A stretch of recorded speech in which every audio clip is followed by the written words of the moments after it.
Gaudreau goes south. Dubois could be going east. And Gerry's back in the basement, ready for another episode of Sports QuaranTV.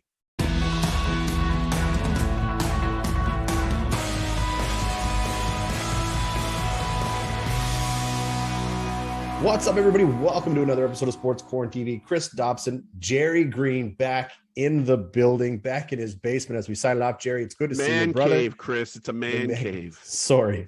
I thought you were hanging out in the she shed for a bit. Overall, Gerry, we've got a banger of a show. We've got a great one lined up tonight. We're going to start, of course, with the NHL. A lot of rumors. We have a lot to cover in a short period of time, so let's get right into it. Starting off the top, Johnny Gaudreau and what appears to be the dumpster fire, which is the Calgary Flames. Johnny Gaudreau surprises the entire world, shocks the nation. On his way back to New Jersey and Philadelphia, makes a pit stop in Columbus and says, hey, what the hell? Let's sign a contract and stay here. It's interesting how the tables have turned for the not tables have turned, how the circumstances have changed for the Calgary Flames.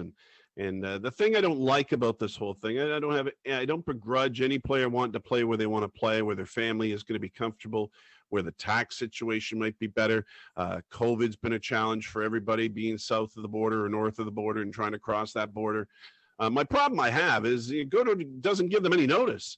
I mean, Here you go into the free agency, thinking you're going to announce that Johnny Gaudreau has signed an 8-year contract for you and the most expensive contract that he was offered, and he turns them down at the last minute. It leaves them hanging like, well, what are we going to do now? Right. That's the only thing I took offense of, Chris. He must have known that he didn't want to go back because obviously the money, which was substantial, wasn't enough to make him go back. So in his mind, he knew he wasn't going to go back. So why not give them the notice? Was it that hard in his heart to tell them that he wasn't going to? Was it a last-minute decision between him and the family? It's hard to say, but it leaves Calgary out in the cold. And more news that came down today regarding Matthew Tkachuk could be the same thing. Yeah, I mean, in regards to the Johnny Gaudreau situation, I've watched a lot of his interviews because, of course, media have been all over this and him and his family, and rightfully so, right? I mean, he shocked the NHL, shocked the sports world, but it looked like it was a family thing for him, or at least that's what he's claiming. Him and his he wanted to move home, but I agree with you. At least Matthew Tkachuk looks like he's giving the Calgary Flames the courtesy and saying, I'm not re-signing here. So, figure out what you have to do whatever it is that's going to take place. But now you're moving on without Johnny Gaudreau and Matthew Tkachuk, who is going to fetch a boatload. There's no doubt about it. So I think the bigger question, there's two things that come to mind here when I think about this, and that is one, what is going on in Calgary? Is it a money thing? Is it, a tax thing? Is it the fact that, I'm not playing in the NHL, so I can't speak to it. However, it's starting to see, where the tax hits are hitting certain teams. You're seeing, your big teams where your tax breaks come on in. But on the flip side, is it a management thing? Is it a coaching thing? I would have to think that playing in front of the crowd in Calgary is wild. I can't see any scenario why you wouldn't want to play there, but there's obviously something going on. But the bigger question that comes to mind, and that is a second topic here, and that pulls up, should Toronto Maple Leaf fans be worried if this is a trend right now? Because don't forget, Austin Matthews has got 1 year left on his deal. And then after this, there's heavy rumors. It might be 1 or 2. I'll have to look. And I apologize for not knowing this, but he's always been linked to Arizona. He's been linked to, is he going to go home? And, I don't know what's going to happen, but I think at this point, I don't think anything's a safe bet right now, even if you're playing in one of the hockey meccas of the universe. I read an article recently about tax structures and what players actually take home from contracts, hockey players specifically, and what they take home and how much is cut away from them. Right. The other thing I was thinking, as you said, Chris, about what the conditions are in Calgary, did you know recently that the Flames and the city and all that came to a head and they weren't going to build a new rink? Did you know the Saddledome is the second oldest rink in the NHL and only behind Madison Square Garden, which has had facelifts? So here you have a player that wanted them to sign for another 8 years, and who knows if whether or not a new rink could be built. And you got to think, Chris, you got to be comfortable, and you want to be Here it is. The Saddle Dome was what, 1986? Ish, What were the yep. Olympics there? 86-ish? Winter Olympics in 86? That's a long time for a rink. And you want to be comfortable in the rink that you're in. Do you remember not that long ago where the Saddle Dome was flooded from a flood in Alberta when it was all the way up to the top of the stands and the whole thing? I mean, again, Johnny Gaudreau, I don't blame him that he wanted to move on to somewhere else south of the border. I do have a problem with how he went about it, did it. And I know Matthew Tkachuk, same thing. And the interesting, they talk about maybe Matthew Tkachuk going to Ottawa because maybe for 1 year now, because they're going to have to, you're going to have to trade Tkachuk right away. You're not going to leave him hanging and have him start the season. Would you think you want to move him on right away if that's his request, if he only has 1 more year left in his contract? If I was a betting man, I am, I would suggest that within the next 10 days, Matthew Tkachuk will be on the move. Yeah. I mean, that's where everything's speculating. They say between 1 to 2 weeks, he could be on his way out the door. Who knows? And also just to kind of go back and don't forget the rumor. He's rumored to be heading to St. Louis because that's where his dad too, right? I mean, don't forget that. Sense. Yes. Right. Also, and the year you were looking for Calgary was 1983. But yeah, it's interesting to see what's happening now. Let's speculate for a little bit. By opening these windows, let's take a positive out of the Calgary Flames situation, because what this is going to do is this is going to open the door for a Jacob Pelches of the world. Like you could see the advancement, right? Absolutely. Why wouldn't? Yes. I mean, he dominated in the AHL last year. I was really happy to see how that when he was playing in Stockton, everything was going really well. That's where you're going to start seeing this young talent start to roll through. But like I said, to me, Jerry, I just don't know how it's all going to play out in Calgary. It's a shame for Flames fans to see what's going on. I mean, you as a Jets fan, I mean, I'm sure there's no love lost. I mean, Connor McDavid single-handedly apparently destroyed the Flames organization as a whole in that playoff run. So overall, I'll be curious to see where he ends up. But anything's possible at this point. But like I said, I'm going to keep my eyes open on this because I hope this doesn't become a trend for American-born players wanting to head home. Otherwise, you're going to see the draft strategies completely change. Oh no, it's not a good precedent. No. So let's move on. I don't want, Chris. I don't want to see a knee-jerk reaction by the Flames. I don't want to think like they have to spend money and go get Nazem Kadri. I don't think Kadri's a good fit in Calgary. I don't know about Kadri overall, and I really curious to me why he's still hanging out there in free agency. What's the scuttlebutt off the ice? What's the scuttlebutt about him as a teammate? Those types of things. I find it very curious that he's still hanging there, where there's teams that would certainly love to have somebody have a season the way he just had and winning a Stanley Cup to go with it. I'll tell you right now, I think the reason he's still hanging is I think behind the scenes, Colorado's trying to work out a deal to find a way to make it work so that Nazem Kadri sticks around. That's my guess. Quickly got to talk about Jeff Petry was traded out of Montreal. Big trade. Ironically, him and Ryan Poehling were traded to Pittsburgh. Do you have a problem with it? Not at all. Kent Hughes said that he wouldn't take a discount on it. But at the same time, Mike Matheson, of course, I have no issues with this trade. I think this is a great trade for Montreal. Mike Matheson had a great year last year. I'm happy to see him come to Montreal from the Quebec area as well. Petry's 34, Chris. I agree. And look, Petry's had 2 great years. Matheson's 28. I agree, but I didn't like the Poehling throw in. I understand you had to do what you had to do. I get it. Yeah. There was no room on this roster for Ryan Poehling. Never. I hope he thrives. I hope he succeeds in Pittsburgh. And don't forget, Wildcat fans, not that long ago, Mike Matheson was a draft pick for the Moncton Wildcats, never reported, of course, stayed in Boston College all 3 years, but they were adamant they were going to get him here. But overall, he went to Florida and did what he had to do there, then coming out of this trade from Pittsburgh to Montreal. I like it. I think it's a good deal for everybody. Montreal gets younger on the blue line. Did you mention he was a first round pick for Florida, 23rd overall? I did not mention that. No. And he's got decent numbers. He's from Pointe Claire, Quebec, which, eluded me. I didn't know I thought he was American, first of all. And then when I look it up, I see he's Canadian. You gain on years. I think Pittsburgh was very high on him and says he can be a power play specialist if just given the opportunity to be a lead role type of guy. So I think it's very interesting for for Montreal and what they've done, and added another young body, only 28 years Of old, course. and you move Petry's big contract down. I think his wife wanted to move too, from what I read from Well, his time wife to and time. family were still down there. It's not that they wanted Yeah. to move; they weren't up here. But Right. anyways, last hockey topic I want to pick your brain on. We've got to Okay. check it out because there's heavy rumors, especially out of the Winnipeg area.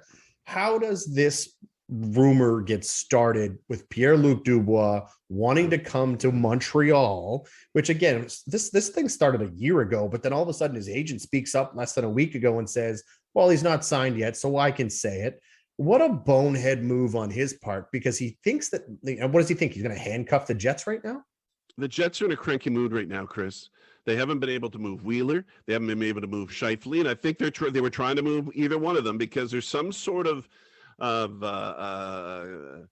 ill will or sour taste in the dressing room. I don't know from who it is or why it is, but Scheifele almost said, at the end of the season, we'll see what happens during the offseason, whether I stay or not, because of who they're going to add. Well, they didn't add anybody. They didn't add anybody in free agency. The team's exactly the same they were.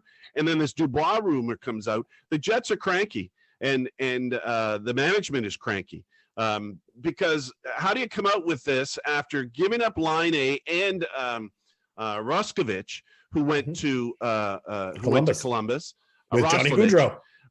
And so here you have a guy, whether his agent said it or he said it, there's no win there. Winnipeg's not going to give him away, for one, or he's going to sit, or number two, if he does play, the fans are going to hate him. It's not a good situation.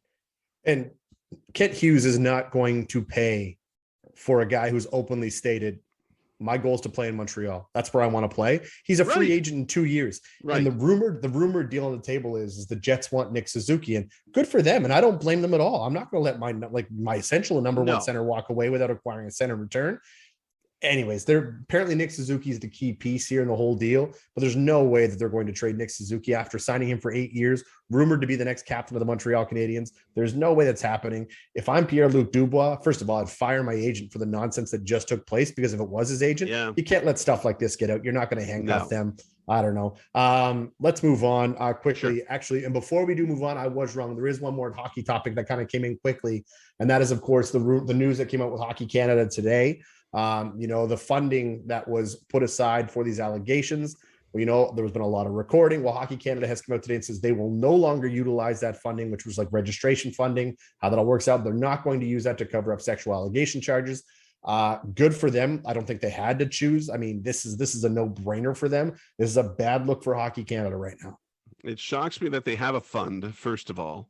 But I imagine the fund is for legal, of course, any sort of legal encounters that they might have, not specifically something like this, but something like this is just the mind-boggling thing about it is how it tries to become hush-hush. And when stuff starts to become hush-hush, that's not the Canadian way. And when stuff starts to become hush-hush, you really question the leadership at the top and where advice they're getting from, or if they're putting their all heads together. And this is what they came up with: stupidity.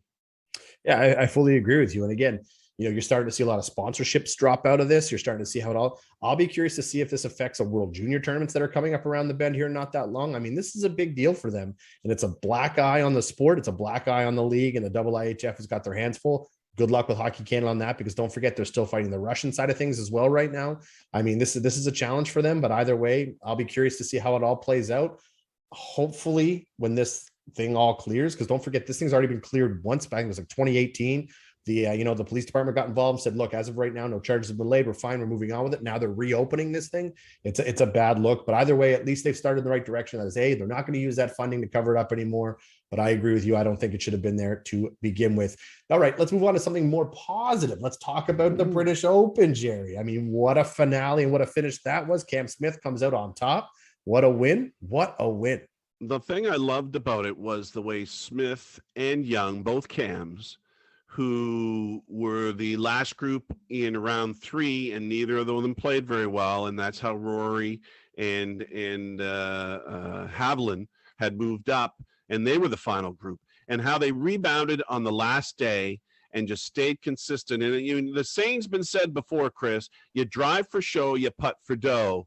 And especially at the British Open, you can drive it a long way because it's hard and dry and rolls and rolls and rolls, and you get yourself close to the green. But you look at those greens and the undulations of those greens and the putting and the chipping and where you had to place the ball, it all came down to putting. And even though Rory was all around the cup, Chris, it was Cam Young, or Cam Smith rather, that was putting them in the hole.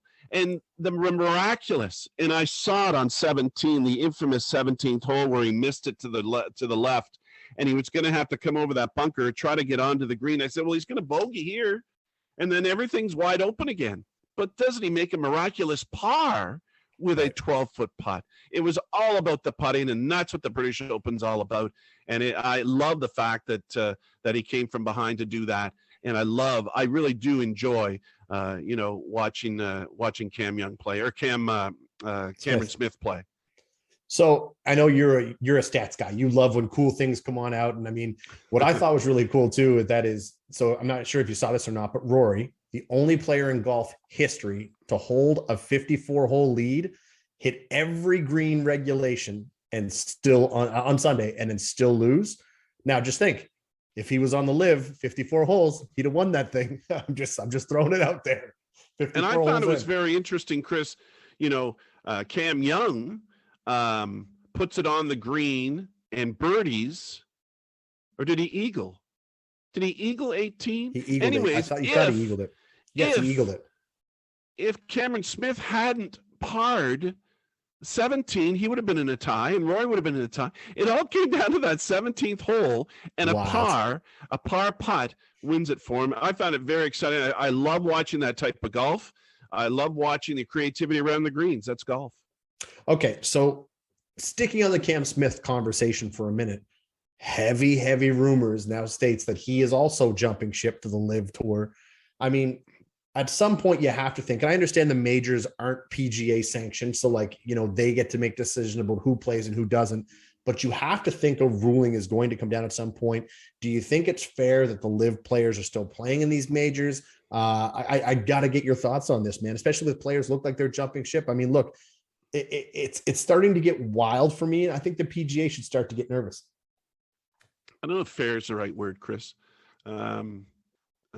It's available for them to do that, to play in these major events.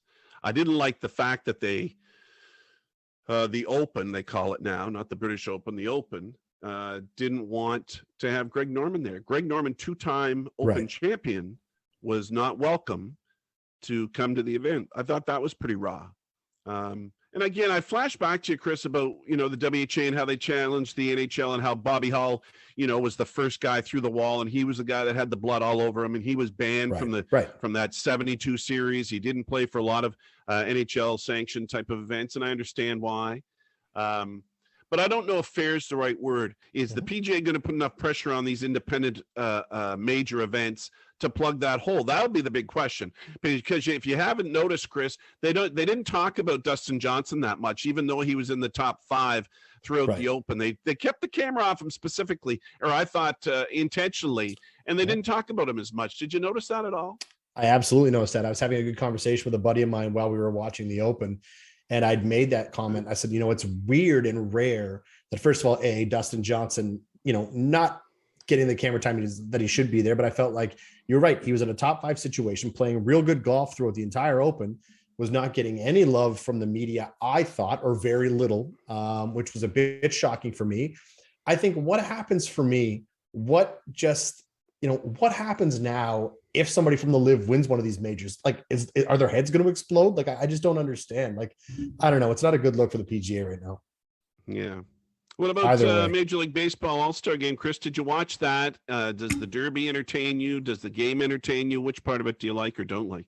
The Derby does not entertain me. I understand that it's a fan thing. I get it. You take your kids, you make it a cheap affair just to get into the building with, let your kids get autograph signatures, things like that. I'm cool with that. As far as All-Star games go, it is my favorite All-Star game out of the major 4. I do enjoy it. I did like it more when the winner was playing for home field advantage in the World Series, because it meant something to do. But overall, I don't like All-Star games typically in general. I did when I was a kid, but now that I'm older, but I do understand it's a media event. I understand that it's, the coolest thing I saw come out of this thing was I loved the umpire camera. I loved the camera on the ump. those angles were coming out. I think Major League Baseball should incorporate that. And Alex Manoah might have a new job too, in regards to the way he likes to chat and go on. And I thought he was awesome on the mound. I thought all the Blue Jays played very well. What do you think the Blue Jays in the second half? I think they got to be more consistent. It's pretty simple to say, be more consistent. I don't know if they have to add a body or not. They got 3 studs, Chris. When it comes to playoff baseball, if you get into the playoffs, they've got 3 studs there. And that's all you really need in a playoff round. You don't have to have a 5-man rotation. Now, you do have to get to the playoffs first. So let's just see if they can be consistent in the second half. I agree. I think it's something that's going to have to come to a head here. It's something for the Blue Jays. What they need to add a left-handed bat. There's no doubt about it. They have a lot of righties in the lineup. But right now, you've got the offense.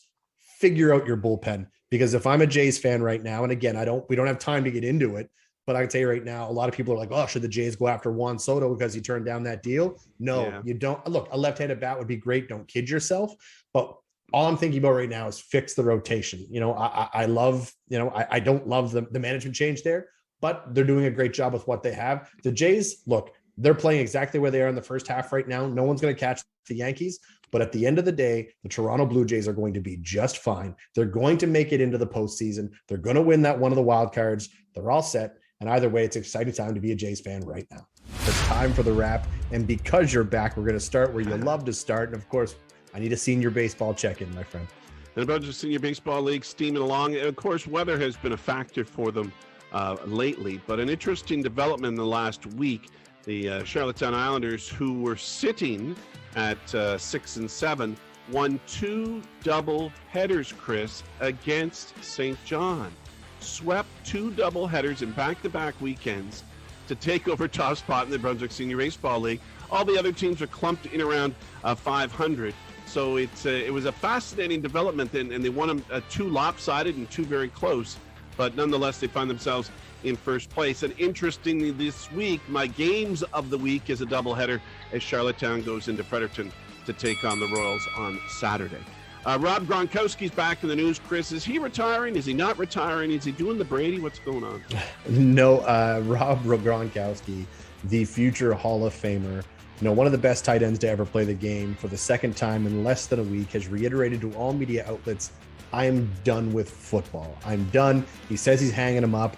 However, this isn't the first time we've heard this from Rob Gronkowski, and the next thing you know, we see a Tom Brady video on Instagram or TikTok where the two of them are walking down a hallway saying, we're back, baby. So I would have to think, come playoff time, Tom Brady needs an extra set of hands at the tight end position. You got to think Rob's going to get the call. The question is, will he answer?